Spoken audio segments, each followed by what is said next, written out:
Good morning. Today's Sunday, September the 5th, part of our Labor Day weekend, honoring all workers in the country. And it's become a holiday, just a long weekend. Tomorrow is actually the holiday, and I think a lot of people are working. So if you're not, be appreciative for all the ones who are. And if you have an employer and you've had an extra holiday, that's great. So today we're on day 7 of our pilgrimage, and I'm reading from Ken and Visakha's Pilgrimage, A Pilgrim's Companion, and it's readings from the Buddhist texts to enhance a pilgrimage to the sacred sites. So they're the editors, although they have put this book together with teachings from the suttas and readings from the suttas. They've put it together based on their own several experiences being in India. They now live in Sri Lanka. They were in the United States and then moved to Sri Lanka way over 20 years ago, and they do so much good work. They're a friend to most of the monastics that many of us know here in America, and they're always in touch. I've been really fortunate to have some correspondences with them, and they gave me their approval to read from this book, and it's I think this actually, you can get a copy of this at Blue Lotus, but if you're like me and it's something you've wanted to do and not been able to do yet, traveling to India to see the sacred sites, the Buddhist pilgrimage is something I would love to do. So the books on pilgrimages are the next best thing. So this is day 7. And it's a perfect, beautiful, appropriate reading today. It's the Discourse on Lovingkindness. So let's let that be our practice for today.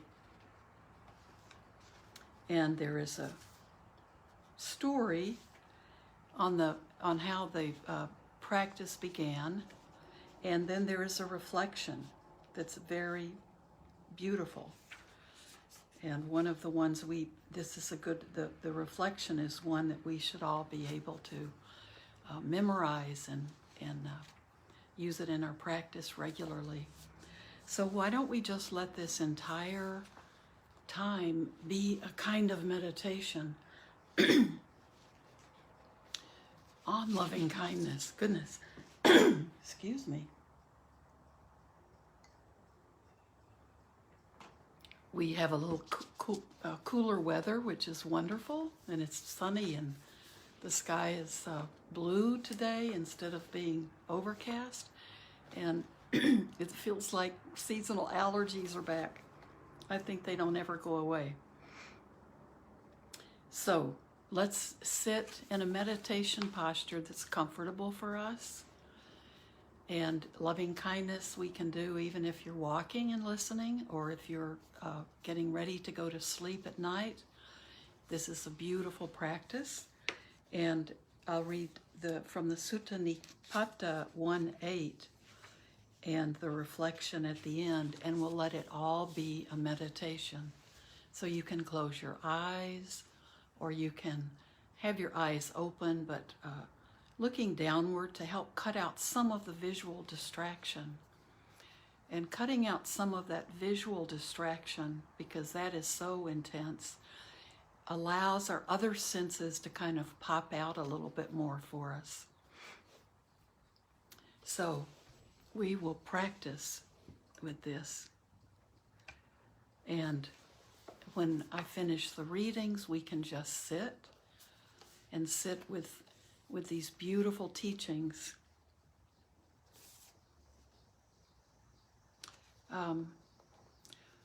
This is very timely, very good for me. I just realized Bhikkhuni Kusama just recently died, and her funeral has been on different YouTube stations, and there's a lot going on, correspondence back and forth from all the bhikkhunis and also monks who knew her, and the husband of someone who is very important to me and was at my very first ordination at Blue Lotus when I became a seminary back in 2007, Shwarna, and I won't pronounce the last name correctly, Wikrawami, I'm sorry, I'm mispronouncing it. Her husband, Ananda, who was a very well-known professor at Northwestern and studied at Cambridge, and they live in Chicago. He just died, and they are both so kind, and they've helped so many monastics.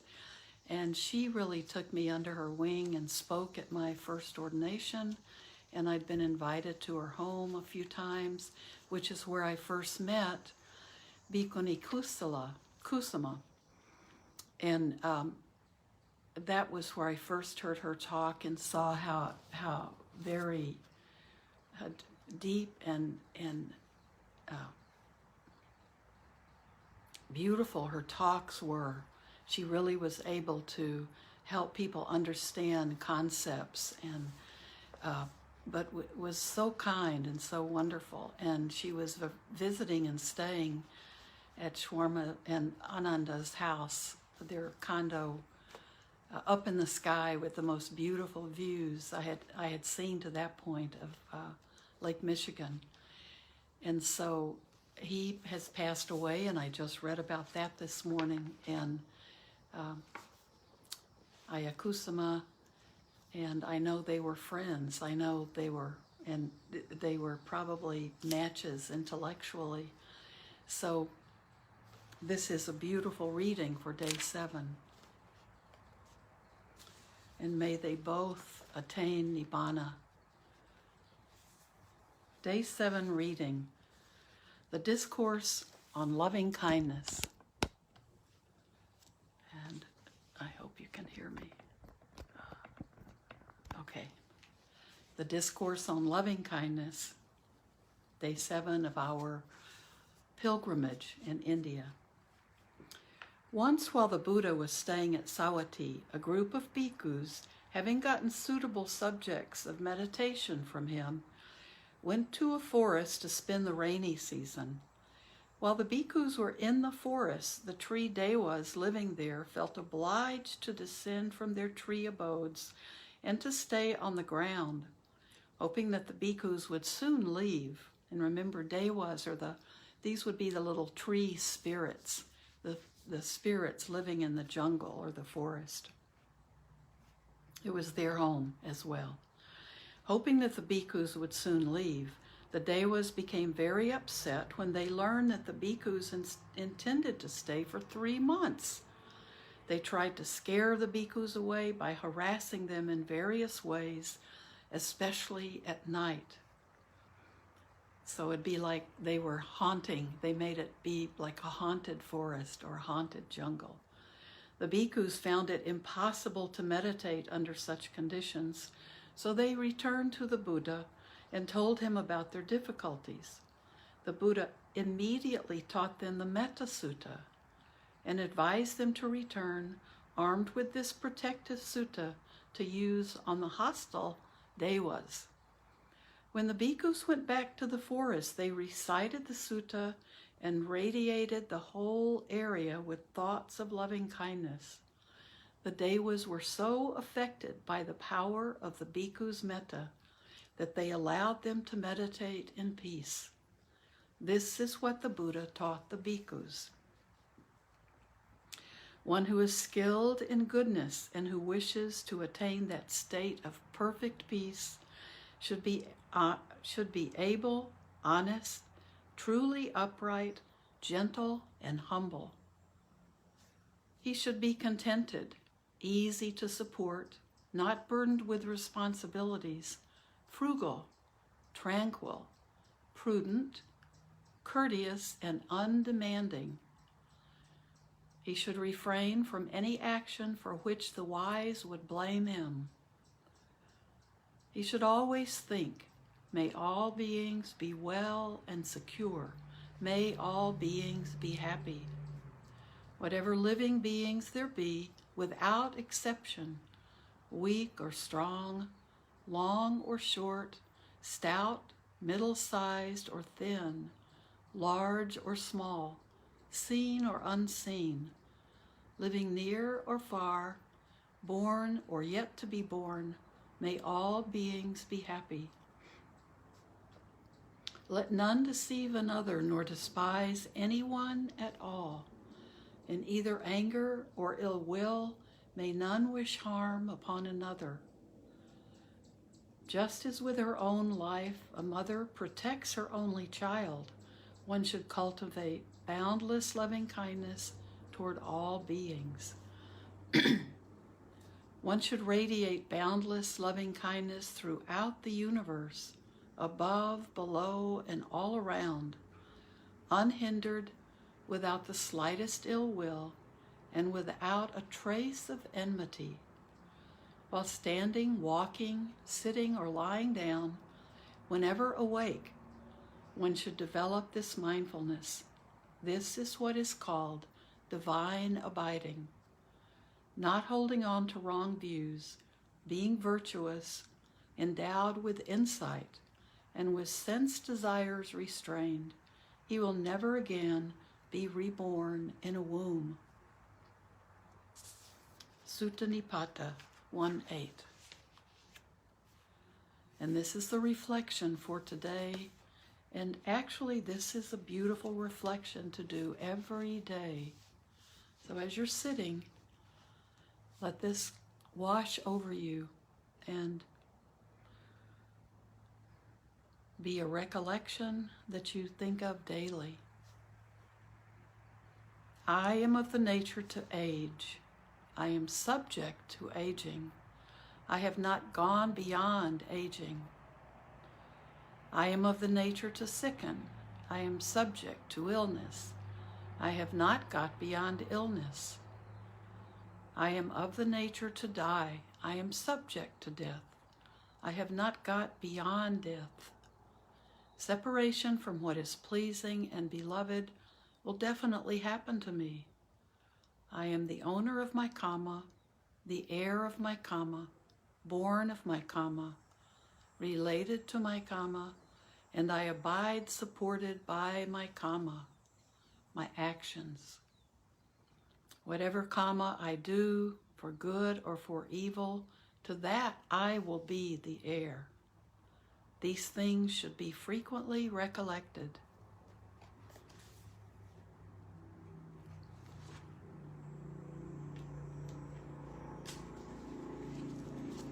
So now let's sit together. Keep sitting.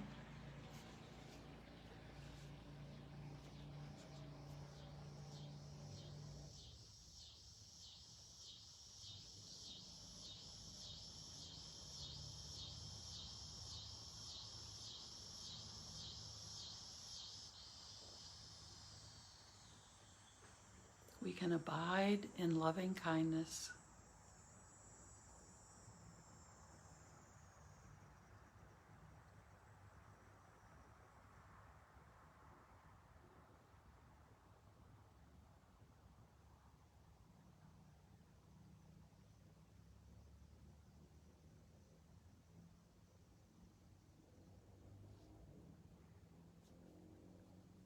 And we always remember ourselves as well.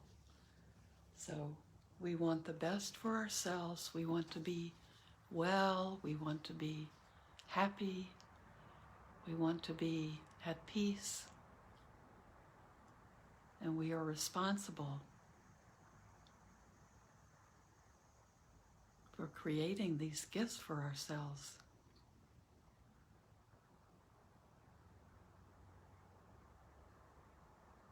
And we can wish the same to everyone we know and love, to strangers, to our difficult people. to all of the creatures and living beings in this world and even beyond, out into the universe.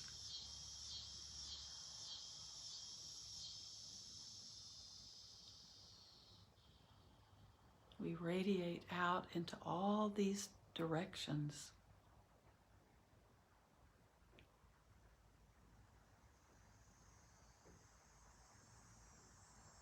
Radiating out goodwill, kindness,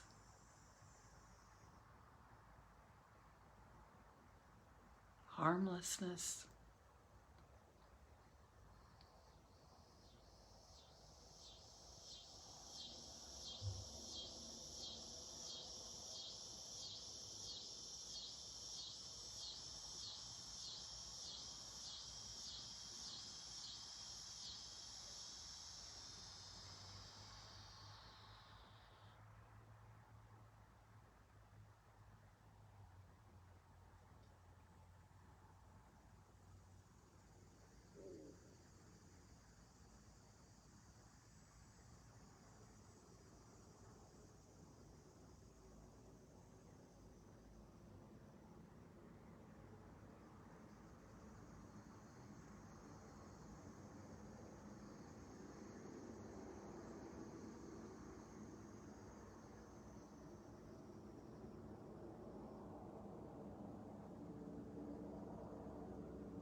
just be aware of the body breathing. If your mind gets caught up in stories, just let the stories go. Just come back to your breath, to the present moment.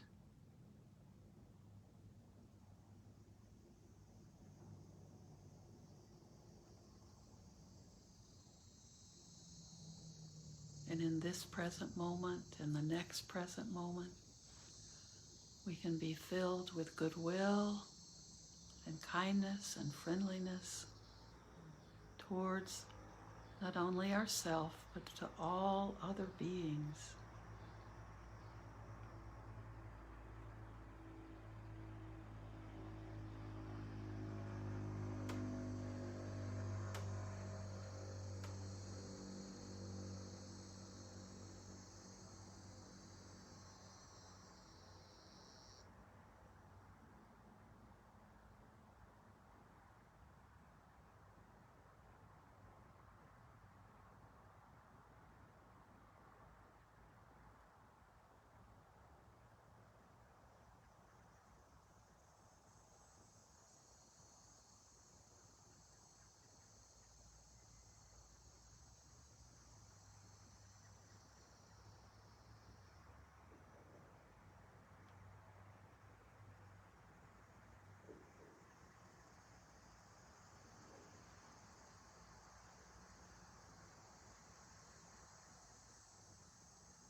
Just allow yourself to be at peace.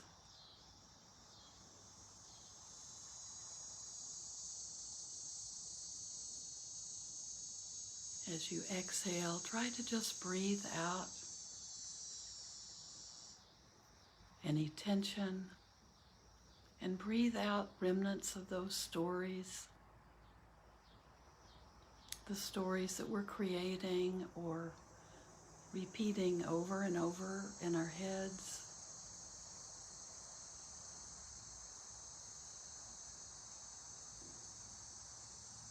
Allow them just to leave.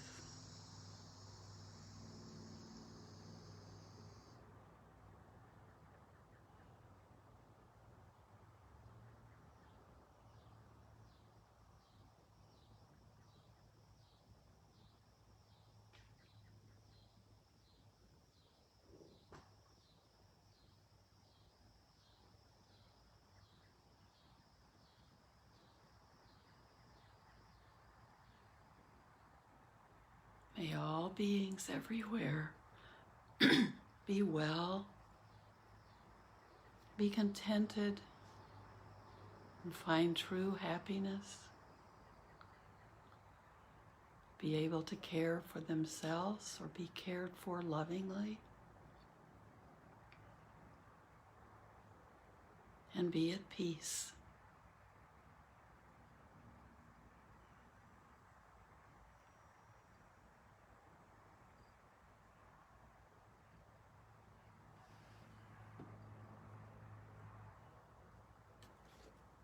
And I'd like to read the reflection again. This is important for us to remember, to realize that life is not endless and that we are responsible for this life and what we do with it. I am of the nature to age. I am subject to aging. I have not got beyond aging. I am of the nature to sicken. I am subject to illness. I have not got beyond illness. I am of the nature to die. I am subject to death. I have not got beyond death. Separation from what is pleasing and beloved will definitely happen to me. I am the owner of my action, my karma, the heir of my karma, born of my karma, related to my karma, and I abide, supported by my karma. Whatever action I do, for good or for evil, to that I will be the heir. These things should be frequently recollected.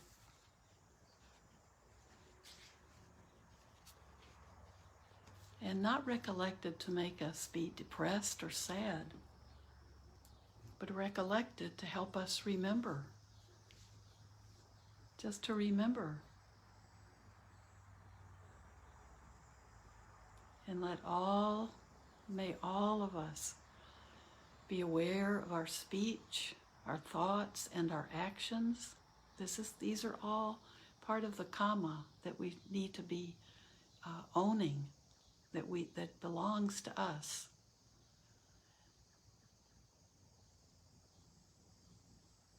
So may we be aware of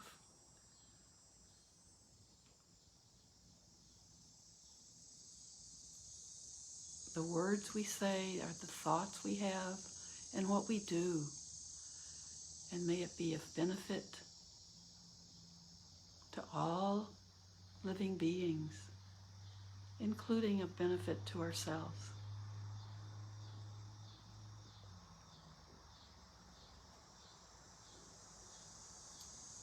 So thank you for being here. Thank you. I think of the cicadas outside. If you can hear them, they're like the chanting in the background. They're working with us. Have a beautiful day. If you have time, keep sitting. And any break of time you have today, you can practice metta. You can practice just being with yourself and finding spaciousness and tranquility and calm mind. Thank you.